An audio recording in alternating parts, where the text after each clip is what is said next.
Hi, happy September. This is Coach Moo. I hope you had a great, prosperous, and victorious week. I enjoyed myself as well. We're going to get right into the word. I am ready. A beautiful day today. Key words for today is gratitude, that high altitude attitude. Gratitude, high altitude attitude. And our title today is You Won't Lose with the Stuff You Use if you use gratitude.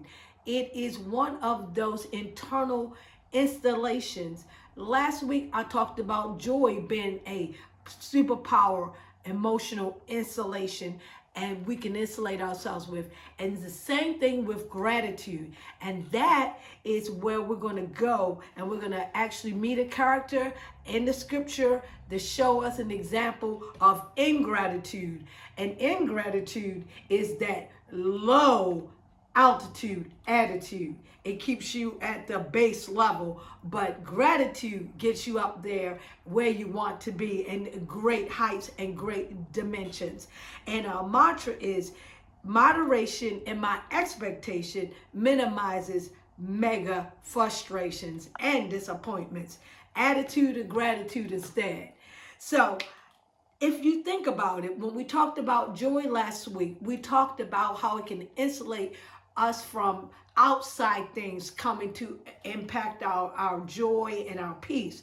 But we're going to talk about gratitude, which is insulating us from internal threats like ignorance, things that we don't know, that we need to know, big unchecked ego, and pride.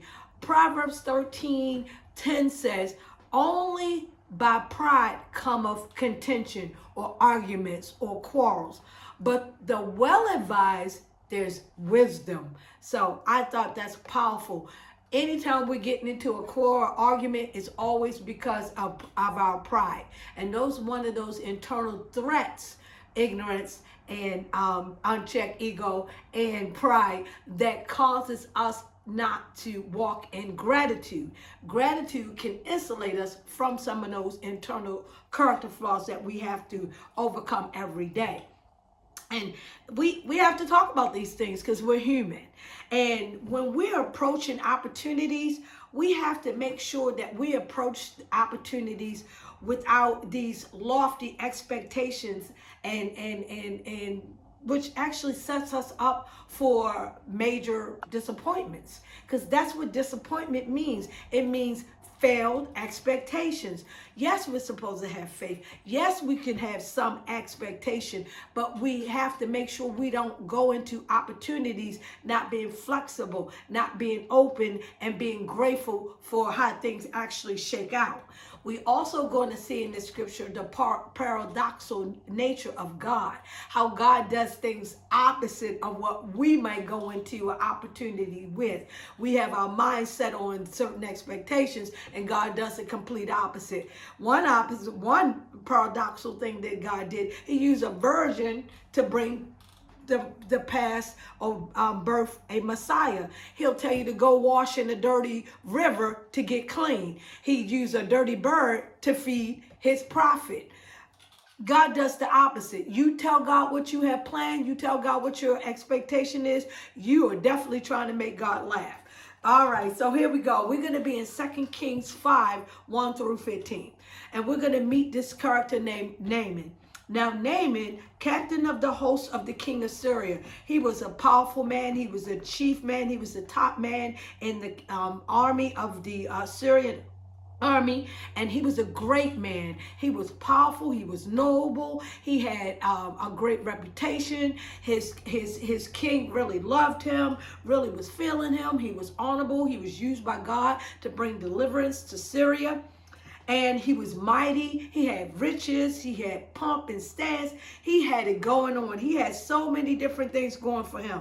However, he was a leopard. So he had this major, powerful profile of being rich and prideful and high and mighty and great esteem and favored. However, it was overcast and it was eclipsed by the fact that he had leprosy. And leprosy is a contagious skin disease that impacts your skin, your mucous membrane, and your nerves. And at the worst cases, you can be deformed by leprosy. So that's what happened. He came, he had this great profile. However, he had leprosy. So his wife's maid, one of the captives of Israel, a young girl said, hey, if my master was before the prophet Elijah she was referring to, prophet meaning inspired one, Elijah was a famous prophet who was the successor of Elijah. She said, if he was before him, the prophet that's in Samaria, man, he could get him recovered and healed from his leprosy. So another servant overheard that conversation, went in to tell Naaman. Naaman went to tell the king. The king sent Naaman as a messenger, as an ambassador to the king of Israel with this letter saying, hey, heal him. And the king of Israel saying, is this king Assyria trying to start trouble with me, trying to provoke me? I'm not God. How can I bring healing to him? And he said, oh my goodness. He started ripping his clothes off. He was so upset. So word got back to Elijah that the king was ripping his clothes up. He was so upset by the letter from the king of Syria. So Elijah said, come, send him to me. Okay, so here comes Naaman with all his riches and golds, and he had gold and silver, and he had changed the clothes that he was going to give him as payment for healing him.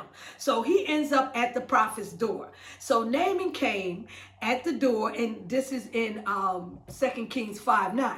So Naaman came with his horses and his chariot and all his warriors with him, and he sent a messenger. Elijah, instead of coming out, he sent his messenger. Now, mind you, Naaman was sent as an ambassador too. So ambassadors or dispatch deputies or those who are assigned, they are just like whoever sent them. They are empowered with the same strength. So Elijah sent his messenger as a proxy for him and said, look, go wash in the Jordan 7 times and then you're going to be healed.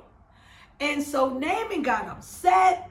He was wroth. He went away. He was at the door of opportunity to get healed, but he didn't like the fact that what he had in his mind and his expectation, that he just thought, and it says he thought that he would come out, wave his hands and call on the name of the Lord and do all these things that he had in mind. There were those lofty expectations that can lead you to lofty letdowns.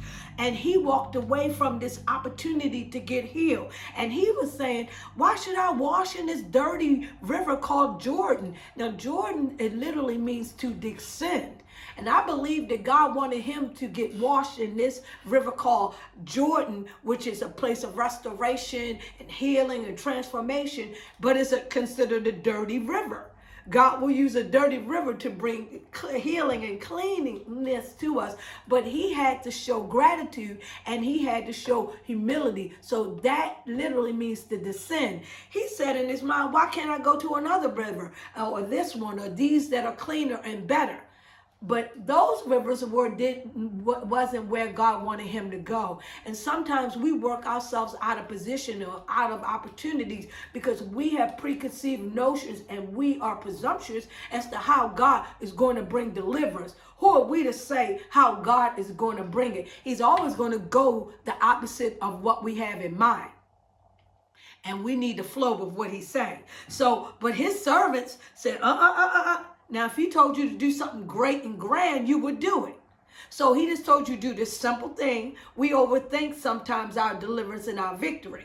So he just said, go and do it. So he humbled himself. He listened to his servants. He dipped 7 times. He came up clean. His skin looked like a baby.